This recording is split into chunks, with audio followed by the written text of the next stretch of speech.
जान है गो जहाँ वीर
के जग के मालिक भैया 20 रुपया देंगे कहा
अपने हीरा पे कटारी खींच के लगा के रख ली।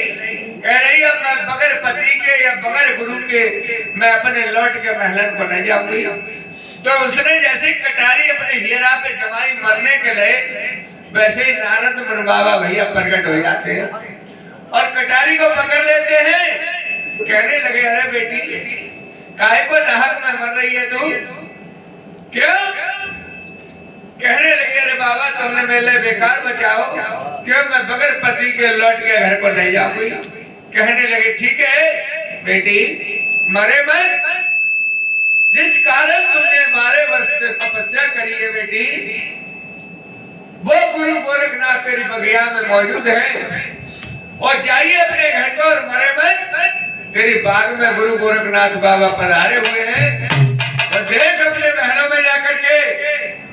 इधर माता बाछल यानी उस बाबा की भेष को देखकर कहने लगी हे महात्मा, यानी है तो वे नारद जी बाबा के भेष में वहां प्रकट हो जाते हैं और कहने लगे बेटी तुम अपने घर को जाओ, तुम्हारे बाग में बाबा गुरु गोरखनाथ मौजूद है। बेटी तुम्हें तुम्हारे पति नहीं मिले तो क्या है, तुम जिसकी सेवा कर रही हो 12 साल से वो तो तुम्हारी बगिया में मौजूद है। कहने लगे अच्छा ठीक है महाराज, चलो मैं प्राण नहीं गंवाती हूँ, अपने लौट के घर को जाती हूँ। तो मैया बाछल लौट के आधी रात के समय पर अपने घर को आ जाती है। तो कहते हैं भैया कि हारी थकी सफर की मारी, सोच पलंगा पे गई है नारी। और इधर नारद मुनि भागे तो कहाँ पहुंचे भैया, झारखंड में गुरु गोरखनाथ के पास। गुरु गोरखनाथ के पास पहुंचे, कहने लगे गुरु गोरखनाथ से अरे गुरु गोरखनाथ। नारद जी कहने लगे महाराज मेरी बात सुनो, ददरेवा कस्बा की बेटी बाछिल तुम्हारी 12 साल से तपस्या कर रही है और आज बड़ी आस लेके और वो तुम्हारी सेवा कर रही है और तुम्हें शर्म न आ रही है भाई। क्यों? आज को लेके आज वो निराश हो रही और पिया बार जंगल में तुम्हारे नाम पर अपने प्राण गंवा रही। तासे ऐसा करो, मैं झूठ साच बोलकर उसके प्राण तो बचा दिए मैंने, वो अपने घर गई है, लेकिन मुझे सुबह हो तुम उसके नौलखा बाग में पहुंच जाओ 14 से चेलों के साथ, उसकी मन की इच्छा पूरी कर आओ। कहने लगे नारद जी चलो, तुम्हारा भी कहना पूरा करेंगे, तुम्हारी वाणी भी पूरी करेंगे, हम घोड़ और उसके नौलख बाग में मिलेंगे। तो गुरु गोरखनाथ 14 से चेलों को साथ में लेकर के भैया और वहां से चल देते हैं। तो कहाँ आते हैं? पहले गंगा घाट पे आते हैं। गंगा घाट पे रास्ता में गंगा पड़ती है तो गंगा मैया से कहने लगे, हे गंगा मैया, हम हाथ जोड़ के तुझसे विनती कर रहे हैं, तू ऐसा कर थोड़ी देर के लिए 5 हो जा, जो हम 14 से चेलों को लेके पल्ली पार उतर जाए। गंगा मैया कहने लगी गोरखनाथ से, अरे गोरखनाथ मेरी बात को सुनो, तुम्हारे 14 से चेला है, एक शिक्षक किसी की भी मुझे भेंट दे दो तो मैं जब पार से पल्ली पार तुम उतर जाइए, मैं 5 हो जाऊंगा। गोरखनाथ कहने लगे, हे गंगे, मैं किसी चेला की भेंट नहीं दूंगा। और ऋषियों के गुरु गोरखनाथ बोले, किसी चेला की मैं भेंट नहीं दूंगा और इसी घाट से पार हो गया। भैया क्या होता है? और हो प्यारी गुरु गोरख जी ने भैया, और हो प्यारी गोरख जी ने और हाथ कमंडल उठाया रे, और तो भी नहीं उठाया रे, धरती रुहर लाए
बालक जीव है, ये सब मर जाएंगे, तुम पित्तल लेके कहाँ जा रहे हो? कहने लगे ना तू हमारी भेंट ले ले। अरे नहीं गोरखनाथ, हमें लेके मत जाओ, नहीं छोड़ जाओ, मेरे जल में बहुत जीव है, सब भस्म हो जाएंगे, सब मर जाएंगे। कहने लगे ठीक है, हमें तिरमाचा दे, आगे चल के कलयुग आ रहा है, किसी साधु संत की भेंट तो नहीं मांगेगी, कोई साधु संत को सताएगी तूने? कहने लगी महाराज नहीं सताऊंगी। और जो कोई धर्मी राजा धर्म करता हो उसे कभी सताएगी तो नहीं? नहीं, मैं कभी नहीं सताऊंगी, जो धर्म करेगा उसकी मैं नैया पार पे ही लगाऊंगी। कहने लगे ठीक है, और सुन, अगर तू पापी कोई आवे तो उसे मैदान में डुबा देना, उसके लिए मेरी तरफ से छूट है। कहने लगी ठीक है, मेरे तुम्हारे वचन सभी स्वीकार है। गोरखनाथ ने क्या काम किया भैया?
तुम्हारे को भविष्य में आगे काम आया।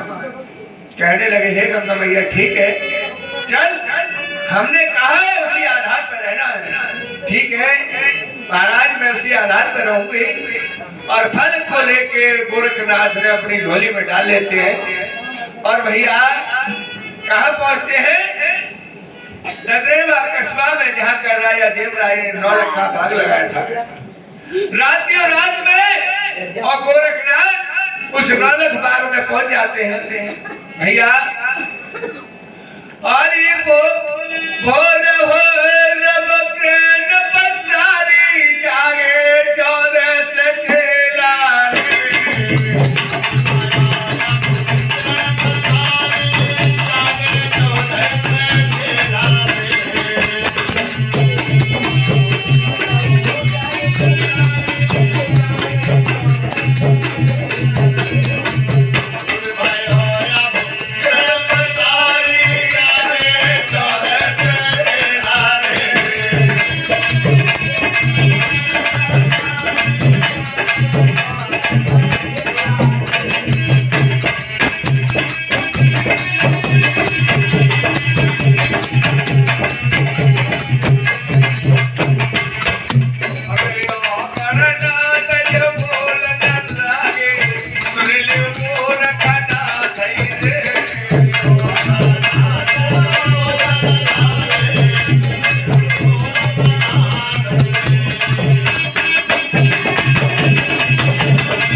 अरे छाया नाय बागन रही इन पसीना सुखाए रे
बोल साचे दरबार की, बोलो गुरु गोरखनाथ की, बोल सच्चे दरबार की, बोल माता उदोतनी की, बोल माता बाछेल की, बोलो रानी सीरियल की।